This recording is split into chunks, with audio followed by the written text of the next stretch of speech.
Eu acabei de voltar do cinema, eu fui assistir O Diabo Veste Prada 2, e eu queria trazer uma crítica barra análise aqui sobre a ótica da crise da narração do Han, Cadê Meu Divo, do livro, esse daqui. E como eu acho que o filme talvez tenha bebido dessa fonte e de alguma forma trazido ali uma crítica sobre o que a gente tá chamando atualmente de capitalismo tardio.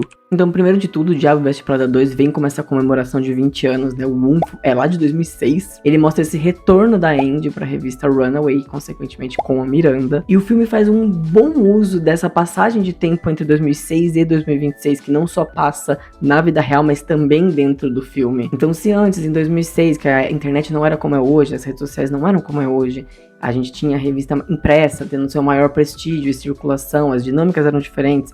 Hoje a gente tem tudo no digital. Então a revista compete ali na internet, opera dentro das lógicas da rede social, e meio que juntas ali a Miranda e a Andy vão enfrentar essa crise narrativa que a revista tá passando, esse momento que a revista tá passando. O filme já começa com a Andy ganhando um prêmio ali de jornalismo, não sei direito o específico o que é esse prêmio, mas é ali relacionado à área do jornalismo. Assim que ela vai receber o prêmio, ele subir ali no palco, ela recebe a notícia de que todo mundo ali da equipe, da editoria, foi demitido. Aí ela já aproveita, sobe ali no palco, faz uma crítica sobre a sucateação do jornalismo, sobre a importância dele. Essa fala dela ali repercute, ela é chamada de volta para trabalhar na Runaway. Então ela volta ali pra Runaway com essa premissa de trazer o bom jornalismo de volta, mas principalmente limpar a imagem da revista, que acabou se metendo em alguma polêmica ali de... Não lembro se era endossar uma marca de fast fashion ou que faz trabalho análogo à escravidão, algo do tipo, e eles fizeram esse endosso aí antes de saber que essa marca trabalhava com isso. Enfim, ela vem pra resolver essa polêmica. Então ela precisa fazer esse ajuste narrativo dentro da revista e posicionar ela como algo ainda relevante, importante, moderna, consciente. Bom, então basicamente esse é o enredo do filme, e aí a gente tem um fator ali catalisador que faz tudo começar a acontecer, que é o dono da Runaway, desse conglomerado aí da revista, etc. Ele morre logo antes de passar o bastão ali pra Miranda, né, que ela ia virar chefe do negócio todo.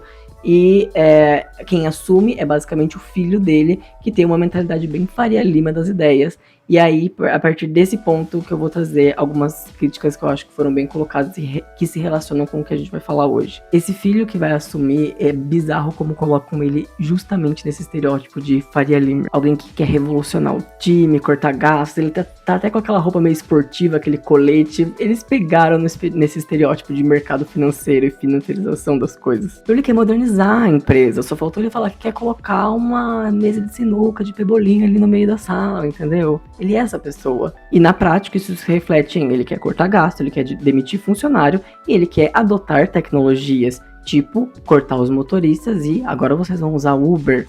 Isso eu achei uma crítica fantástica. E é aí que eu percebo que o filme parece querer se mostrar o que veio, trazendo essa crítica aí que eu falei ao capitalismo tardio, com algumas ressalvas que a gente vai falar depois. Mas basicamente o que é esse capitalismo tardio? Que muita gente fala na internet, mas o que é isso? Bom, resumo é esse estágio do capitalismo onde a gente se encontra, que o que molda as relações de trabalho basicamente é a tecnologia da informação, e a gente vê essas relações de trabalho se desgastando, e as contradições do capitalismo, né, digamos assim, as inúmeras contradições do capitalismo ficam ainda mais marcantes, ficam ainda mais escrachadas. Por exemplo, se lá em 2006 já era um absurdo esse negócio de grife e pessoas que compram bolsas de milhões enquanto tem gente passando fome, que é uma característica muito comum do capitalismo, a desigualdade. E agora, chegando no presente, para além disso, a gente tem o desgaste da própria moda, o desgaste da própria narrativa da moda ali dentro. A uberização dos serviços, aquilo que tinha uma concretude, uma materialidade,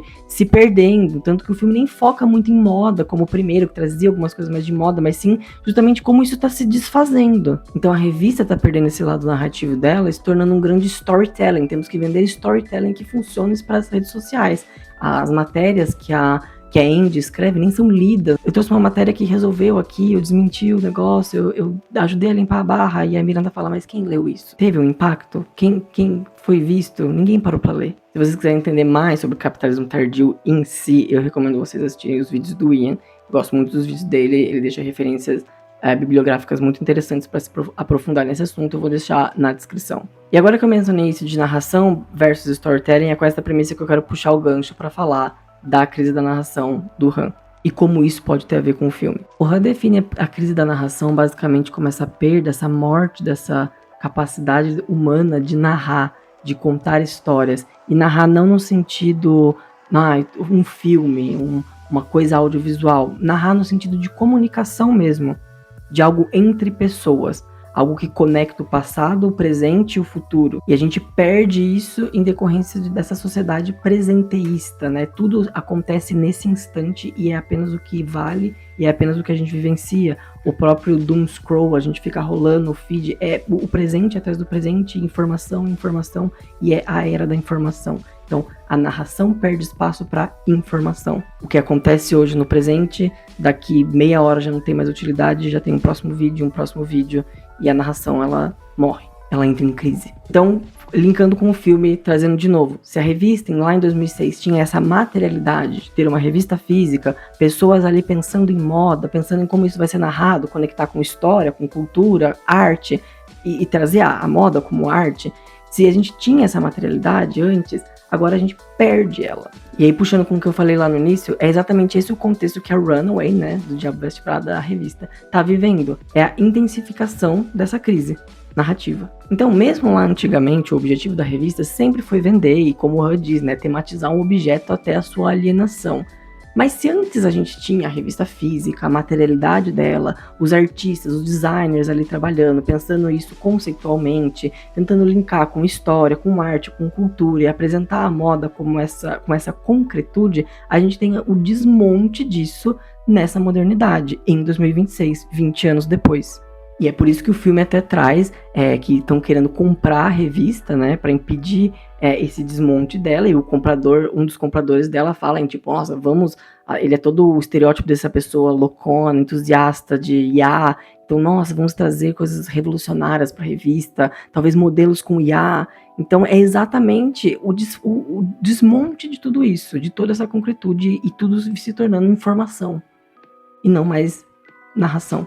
E a Miranda, ela é essa personagem que, justamente pela idade dela, ela meio que é esse elo, essa pedra no sapato que tenta manter a todo custo essa tradição, esses rituais, essas coisas que sempre fizeram parte ali da revista, com uma certa conciliação do que tá acontecendo agora, sem ter muito o que fazer com isso. E a Andy vem como essa entusiasta, essa pessoa meio revolucionária, tipo, não matem o jornalismo, vamos recuperar isso, o que podemos fazer? E recuperar, e tentar recuperar essa narração que tá ali se perdendo, que ela tá em crise.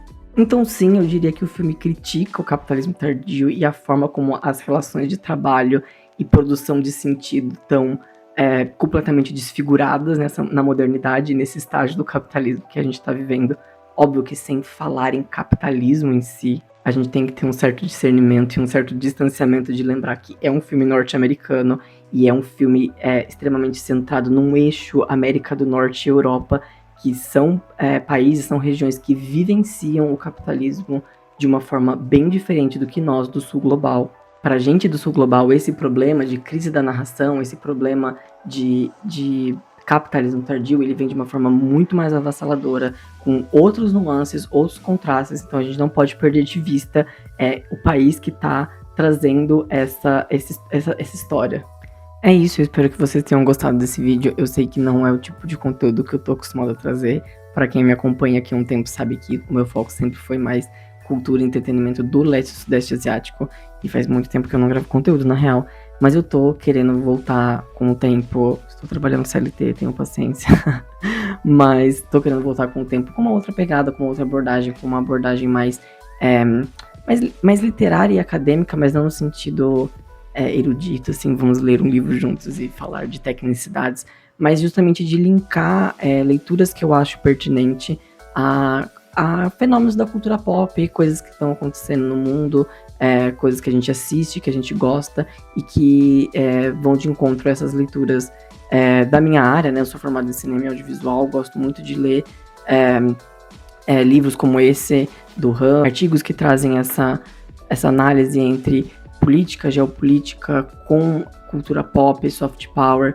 Então, é algo que eu gostaria muito de trazer aqui com mais peso, em formatos mais longos como esse no YouTube, até porque é um pouco mais prático para mim, que estou trabalhando CLT e tenho menos tempo, poder entregar um formato desse maior do que ter que ficar pensando em conteúdos curtos, pequenos e pensados em tipo, nossa, eu tenho que segurar a audiência nos primeiros 3 segundos. Eu não tô muito afim de pensar nisso no momento, então se você tá aqui até agora, se você escutou o vídeo até o final, é porque você tava afim de ouvir algo mais aprofundado, algo mais longo, colocar esse vídeo enquanto você comia ou lavava uma louça e não só ficar pulando vídeos. Então eu tô tentando pensar um pouco mais nesse formato, justamente também por esse esgotamento de só pensar em formatos curtos e como eu vou reter a minha audiência nos primeiros 3 segundos, sabe? Tipo, eu não sei se eu quero pensar em como eu vou reter as pessoas nos primeiros 3 segundos. Não tem como tratar um tema como esse, por exemplo, fazendo um gancho sem ser sensacionalista em 3 segundos. É um vídeo de 1 minuto. Talvez eu possa colocar um corte disso nas redes mais curtas, mas enfim, é isso. Espero que vocês tenham gostado. Se vocês gostaram, se inscrevam aqui no canal, comentem o que vocês acharam do filme e curtam o vídeo. E me sigam nas outras redes sociais, se vocês quiserem. É @just_julies em todas as redes sociais, ou @just.julies, whatever. É isso aí. Obrigado.